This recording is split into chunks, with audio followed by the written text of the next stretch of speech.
Assalamualaikum warahmatullahi wabarakatuh. Halo teman-teman, kembali lagi bersama saya Ade Ferdiansa di channel kebanggaan Bule Arok. Teman-teman, kembali lagi ya bersama saya tentunya, dan pada kali ini saya sebagaimana mahasiswa Universitas Islam Negeri Sultan Mauna Hasanuddin Banten pada pembelajaran mata kuliah Public Speaking di minggu yang keempat. Di sini saya akan membuat review pembelajaran dari mana yang telah dilaksanakan pada minggu keempat kemarin. Sekarang saya akan mengupas dan menyampaikan mengenai metode dalam public speaking, atau sederhananya metode apa saja yang digunakan dalam berpublic speaking. Teman-teman, ada 4 metode yang ingin saya sampaikan mengenai public speaking. Yang pertama yaitu metode impromptu atau impromptu ya, bisa. Artinya metode ini adalah metode yang digunakan di mana seorang yang akan melaksanakan public speaking ini dia secara langsung menyampaikan apa yang dia ketahui, apa yang dia kuasai, dan apa yang dia miliki dari pengetahuannya, dari keilmuannya, ataupun sebuah pengalamannya. Contoh kecilnya, ada seseorang yang diminta tiba-tiba untuk menyampaikan sesuatu tanpa mempersiapkan apapun, tanpa mempertimbangkan hal apapun, dia langsung menyampaikan mengenai apa yang dia ketahui dan apa yang telah dia alami. Itu adalah metode impromptu atau yang kita kenal sebagai metode berpublic speaking secara mendadak. Selanjutnya teman-teman, yang kedua itu adalah metode manuskrip. Apa itu metode manuskrip? Metode manuskrip itu adalah metode yang digunakan oleh seseorang yang melaksanakan public speaking melalui membaca tulisan atau narasi yang ditulis secara rapi guna menghindari kesalahan dan ketidakbenaran dalam penyampaiannya.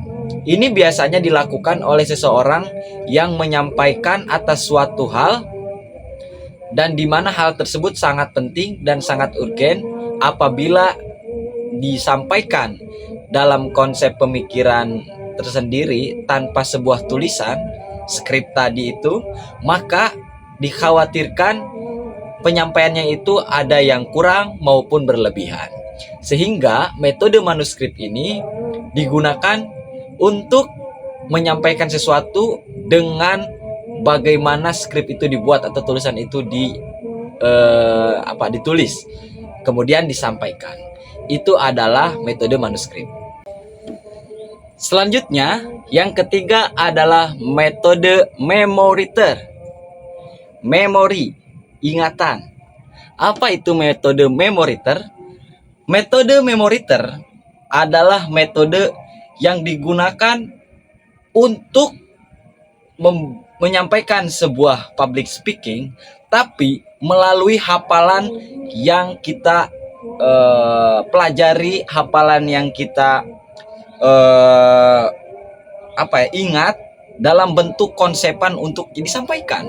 Artinya metode memoriter ini perlu adanya kita menciptakan sebuah tulisan atau sebuah narasi untuk public speaking. Nah, setelah itu kita menghafalkannya atau mengingatnya, atau harus sampai kita menguasai dalam narasi tersebut atau tulisan tersebut. Sehingga setelah kita menghafal, setelah kita menguasai, baru kita menyampaikan. Nah, itu adalah metode memoriter.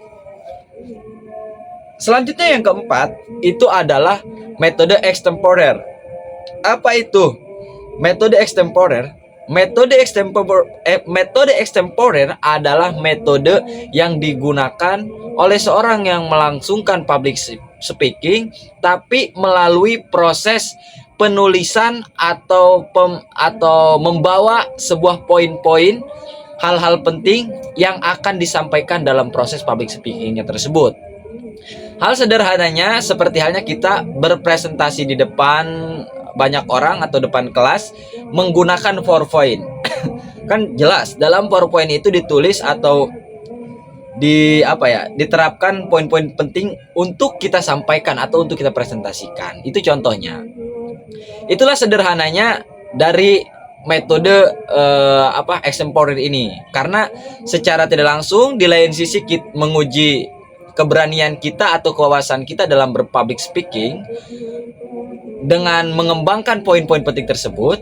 Yang kedua, kita jadi berani mencoba berbicara tanpa takut untuk kesalahan atau kejanggalan dalam penyampaiannya. Karena kenapa? Karena tadi ditopang oleh poin-poin penting yang telah kita bawa untuk disampaikan.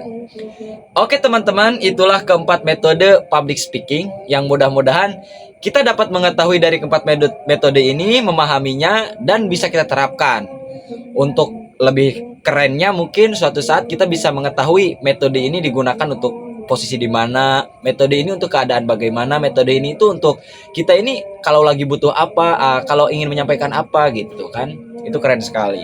Dan selain itu juga untuk proses pembelajaran ini juga bisa digunakan teman-teman. Silakan teman-teman baik mau itu menggunakan metode apa dulu, mau metode apa dulu, sekiranya belum mampu untuk menggunakan metode yang secara langsung, itu karena perlu persiapan dan itu punya jam terbang yang tinggi. Ya minimal kita dimulai dari metode-metode yang sederhana, seperti halnya menghafal sebuah narasi atau membacakan sebuah narasi. Tapi ingat, membacakan sebuah narasi itu poinnya tetap harus penting, bahwa di sana itu kita bukan membaca sendiri ya. Dalam metode manuskrip ya, di sana itu kita membaca yang dimana sekaligus menyampaikan ke depan umum atau khalayak umum.